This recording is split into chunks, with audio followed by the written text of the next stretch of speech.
Ce que l'on conçoit bien s'énonce clairement et les mots pour le dire arrivent aisément. Nicolas Boileau est plus que jamais d'actualité dans le monde de l'entreprise, tant l'éloquence est une qualité essentielle pour un manager. En effet, pour bien manager, il faut déjà savoir s'exprimer. Et c'est ce dont nous allons parler avec notre invité, Éric Cobas. Bonjour. Bonjour. Vous êtes directeur de la Prépa Saint-Germain et de l'Académie de l'éloquence du groupe INSEQ. Alors, première question que j'ai envie de vous poser, quelles sont les clés pour bien s'exprimer en public devant son équipe et surtout pour délivrer le bon message, trouver les bons mots? Est-ce qu'on peut parler d'art oratoire ? Alors effectivement, l'art oratoire, ça fait un peu peur. C'est une expression assez solennelle. On peut parler tout simplement d'éloquence. Et c'est vrai que l'éloquence, c'est nécessaire pour les avocats, elle est aussi nécessaire pour les managers, puisque la parole circule dans une équipe, dans une entreprise. Et cette parole, il faut qu'elle soit efficace. Et une parole efficace, c'est une parole adaptée. Une parole adaptée à ceux à qui elle s'adresse et une parole adaptée également aux circonstances. Et l'art oratoire, en fait, il repose sur une capacité de bien sentir le moment, de trouver les mots justes et d'avoir effectivement l'attention qui convient auprès de ceux qu'on cherche à faire bouger avec soi. Alors, est-ce qu'il y a une recette, des techniques à connaître un petit peu pour... Alors, il y a beaucoup de techniques. Il y a beaucoup de collègues qui, d'ailleurs, font profession de conseils, non pas en éloquence, mais enfin, bon, on parle de coach aujourd'hui. Le terme aussi est assez bizarre. Oui, il y a des conseils pratiques. Il y a des conseils aussi dans le comportement, puisqu'on ne prend pas la parole de manière neutre.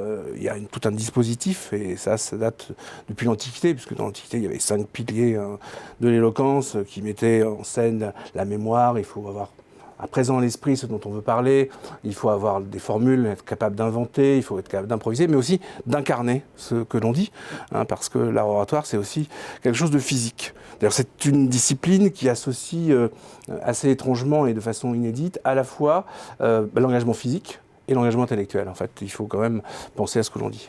Alors, savoir s'exprimer, c'est bien, mais est-ce que ce n'est pas mieux de savoir dialoguer dans une entreprise? Quelle est la valeur de l'échange? Effectivement, habituellement, on pense surtout à la prise de parole, la démonstration avec un exposé qu'on va faire sur un projet. En réalité, le management, c'est beaucoup aussi, et c'est même peut-être surtout, un art de dialoguer. Et dialoguer, ça veut dire quoi? Ça veut dire, là, pour le coup, être à l'écoute des autres. Ça veut dire effectivement être capable de laisser ouverte la réponse, de façon à emmener vers une collaboration, vers un débat. On est dans une époque, dans une société où les gens sont devenus des individus. Et un individu, c'est quelqu'un qui ne supporte pas bien la logique verticale. Donc il faut l'associer au débat, il faut l'associer effectivement à la réflexion, et il faut finalement enclencher une dynamique collaborative. Et ça c'est vraiment le cœur du dialogue. Mais est-ce qu'il y a un art du dialogue? Bien sûr, mais il faut s'entraîner.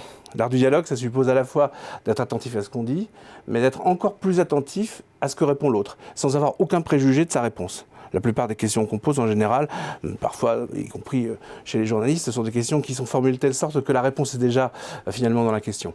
Dialoguer, c'est justement ne pas mettre la réponse dans la question.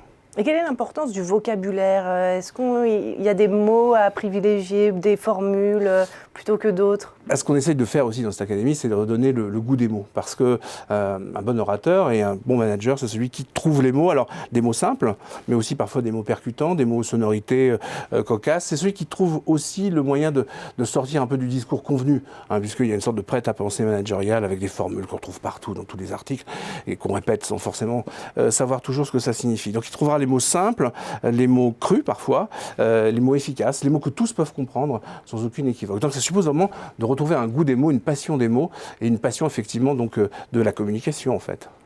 Bien, merci pour cet éclairage. Il vaut mieux avoir un petit peu de lettres et d'esprit pour être un bon manager, en tout cas en entreprise. On l'a bien compris. Merci Éric Cobas. Merci à vous.